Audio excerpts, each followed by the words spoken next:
All right, so today we have chapter 6, section 4, Athens versus Sparta, two cities in conflict. And we see a picture here of a Spartan warrior. It's a bronze statue. It says this mysterious bronze warrior from Sparta is wrapped in a cloak and wears a helmet that hides his face. A Spartan life. The boy stood still and straight beside his companions as their trainer approached. You, the trainer barked. Are you sick? Don't think you'll get out of sword practice. And why are you holding your belly? Hiding something? The trainer gave the boy's cloak a sharp tug. It fell to the ground, freeing a fox that streaked off into the underbrush. The boy sank down to the ground, shaking. His cloak was a crimson red, his side shredded with deep cuts and bites. The boy had stolen the fox and hidden it beneath his cloak. Later, the boy died from his wounds. The people of his city, Sparta, celebrated his life. He'd endured terrible pain without giving any sign of distress. To the Spartans, this was a sign of true character. The Spartan story of the boy and the fox may be true or not, but it tells us much about the people of Sparta, a city-state in southern Greece. If the life of the citizens of Athens was free and open, the life of the citizens of Sparta was the opposite. Life in Sparta was harsh and even cruel. The Spartans themselves were tough, silent, and grim. Sparta's army easily equaled Athens in the 400s BCE. However, Sparta never came close to equaling Athens' other accomplishments, art, literature, etc. Like the story of the warrior and the fox, Sparta's sheer mountains sometimes wear a cloak of mystery. The city lies in a fertile valley with mountains on three sides. Sparta spends its money on energy on warfare instead of buildings. Today, there are few ruins that remain to tell us about this important city-state. But we know it was a different kind of city. In its early days, Sparta seemed to be developing as the other city-states were. Then in the 600s BCE, wars inside and outside of the city led to changes in government and the way people lived. The changes turned Sparta into a city that is known as an awesome war machine. This city-state made one basic rule: always put the needs of the city above your own. Early in its history, the Spartans conquered the land around their city. They turned the conquered people into slaves called helots. Helots did all the farm work on the land owned by the Spartan citizens. This left the Spartans free to wage war. However, the Helots far outnumbered the Spartans. Living in fear of a Helot revolt, the Spartans turned their city into an armed camp, and they treated the Helots very harshly. Growing up in Sparta, the life of every Spartan was in the hands of the government from the very first moment of life. Only the healthiest children were raised. This was because the Spartans believed that only the healthiest males could serve as soldiers. Training began early. At 7, a Spartan boy left his mother to live in the barracks with the other boys. His training continued for the next 13 years. By the age of 12, a boy had spent long hours practicing with swords and spears. He had only one cloak and a thin mat to sleep on. He could hardly live off the food he was given, so he was urged to steal. This was to help him learn how to live off the land during war. However, if the boy was caught stealing, he was severely punished. After all, if a soldier was caught stealing, he would probably be killed.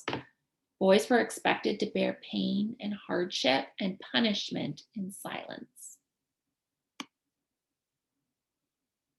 Here's just a little comparison of Athens and Sparta.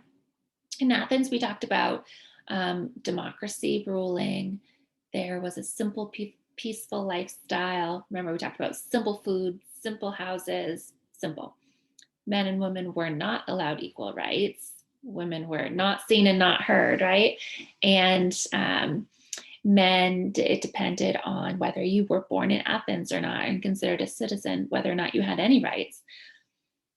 In Athens, they wanted to control as much land, good land, as possible. and men were required to serve in the army for 2 years. So they did have a little conscription there, but only for 2 years. In Sparta, however, they were ruled by two kings until death or until they were forced out of office. So they were pretty much kings for life, unless something went wrong. They had a very militaristic lifestyle. Women and men were treated more equally. Women could own property and could take part in business, and they were allowed to work out and all these things that we don't see happening for women in Athens. They kept to themselves in their city state, and they fought only when they needed to.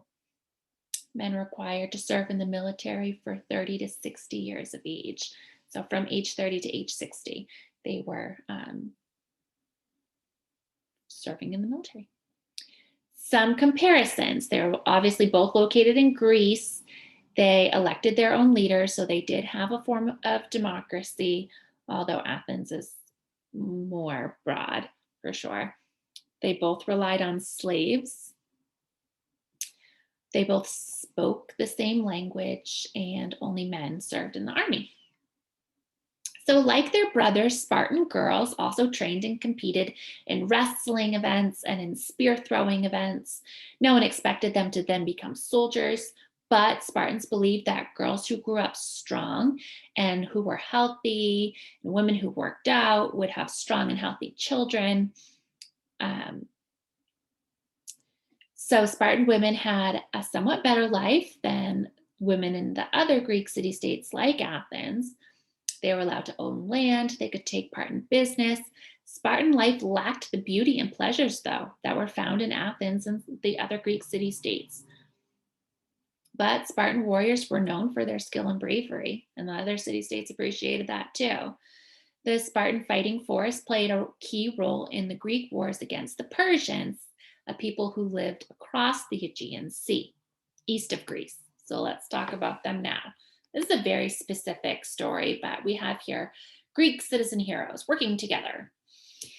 In one of the wars against the Persians, some 6,000 Greeks had to defend a mountain pass leading into southern Greece.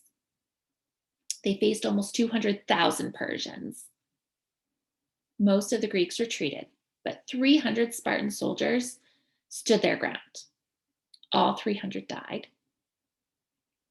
They didn't hold back the Persians, but they did earn undying praise from Sparta and from the other Greek city-states for their brave sacrifice. So you have a quote here that we get from Leonidas, who takes that quote from the Oracle of Delphi. It says this: Leonidas, king of Sparta, asked the Oracle of Delphi if he should go to war against the Persians. These are the oracle's words according to the king. The oracle said to him, O ye men who dwell in the streets of broad Lacedaemon, which is Sparta, has a bunch of names that it goes by in the ancient world, either your glorious town shall be sacked by the children of Perseus, who they're assuming are the Persians, descendants of Perseus, or in exchange must all through the whole Greek countryside mourn for the loss of the king, descendant of the Greek Heracles. So supposedly this Oracle of Delphi told Leonidas that either the Persians would sack his city of Sparta and take over, and it would become part of the Persian Empire, or all of the Greek city-states would mourn his death, right? Because he's the king of Sparta. And so Leonidas takes that to assume that he's supposed to go to war against the Persians and that he is probably going to die, right? Because that's what the oracle said. And so when it becomes clear that they can't possibly win this one battle, right? He stays and fulfills his prophecy, right? But also it shelters those 6,000 Greeks. They were able to regroup, and we'll hear what happens to them soon. So just a story, but it's kind of cool. Here's a Persian and a Greek warrior dueling. Let's find this interesting. He's got the Pegasus on his shield. All right, the Persians invade. Much of the history of the Greeks tells about wars that they fought amongst themselves. We know the Greek city-states don't get along, except for two occasions, right? They went to war against the city-state of Troy, and then here they're going to fight Persia. Near the beginning of the 400s BCE, a new threat loomed. This was the growing might of Persia, the strongest, most powerful empire of the ancient world, which lasted just over 200 years. By 520 BCE, the Persians had already gained control of the Greek colonies on the west coast of Asia Minor. In the fall of 490 BCE, a huge force of thousands of Persians landed in Greece itself. Whoops. They gathered at Marathon, a city-state about 26.2 miles north of Athens. The Athenians hastily put together a small army. The Persians outnumbered them by at least 2 to 1. For several days, the armies just stared intensely at each other across the plain of Marathon. Then, without warning, the Athenians rushed at the Persians, who were overwhelmed by the furious attack because they had more people and didn't expect them to launch the first attack. By the time the battle was over, the Athenians had killed 6,400 Persians and only lost 192 soldiers themselves. In a few hours, the tiny city-state had defeated the giant that had come to destroy it. Here is a timeline of classical Greece. So we're talking 500 to 400 BCE. It starts with the Persian War. So this is completely backwards from the way we've been discussing Greek history. So Persian War first in the 500 mark, well, 490 BCE to 479 BCE. And then in 480, the Persians burned the Acropolis in Athens. Then we have the Greek Golden Age from 479 BCE to 431 BCE. In 479 also, 479, yep, the Greeks drove Persia from Greece, which we just kind of saw happen here in Marathon. In 460, Pericles became a democratic leader in Athens. We've already talked about him, right? Then in 432, the Parthenon is finished. Then we hit the Peloponnesian Wars, which we're about to talk about. And then Pericles dies of the plague, kind of during that war. And then in 404, Athens surrenders to Sparta. Little spoiler alert there. Timeline shows important events in the 400s BCE, which is the high point in Greek history. Moving on, a run from Marathon. After the Battle of Marathon, the Athenians sent their fastest runner, Phidippides, to tell the people of Athens of the victory. His chest heaving, the runner covered the distance to the city and shouted to the people, "Rejoice, we've won!" and then dropped dead. This valiant run is still honored today every time anyone runs a marathon, a race of 26.2 miles. All right, after Persia, the Athenian Empire. This is just an interesting map because you see how big Persia is here. They're over in Persia, in the Caucasus. They've covered the distance from there to Mesopotamia, and they've covered Asia Minor, and Phoenicia, and Israel, and Egypt. So they're a huge empire. But Greece, you see, where it says the Greek city-states, Athens and Sparta, stays Greek. After several more battles, the Persians were finally defeated. The influence of Athens spread over much of Eastern Greece. So again, we've talked about this before, but now we're going to go back and talk about it again, because now the Golden Age is about to start. Athens joins itself with other city-states and supported democratic groups within them. In time, the cities became more like subjects than allies. Athens may have been a democracy at home, but it began to act unfairly toward the other city-states. At first, the allies had paid tribute to Athens, right? They're paying for protection to Athens for protection, just in case the Persians cause more trouble, because look at the Persians here. They could come back. But later, Athens used the money that they were being paid for these tributes for projects like the Parthenon and literature and plays and theaters. And things that the other city-states didn't think they should be using the money for. In response, the people of these city-states began to fear and resent Athens' power. They looked to Sparta, which never joined that alliance. Sparta's like, we can handle ourselves over here. So they asked Sparta to protect them. In 431 BCE, Athens and Sparta went to war. So Sparta thinks it's sticking up for all the other city-states, and Athens obviously wants to continue its current plan. It's working for them. They're having a golden age. The conflict then lasted 27 years, which is a long war, right?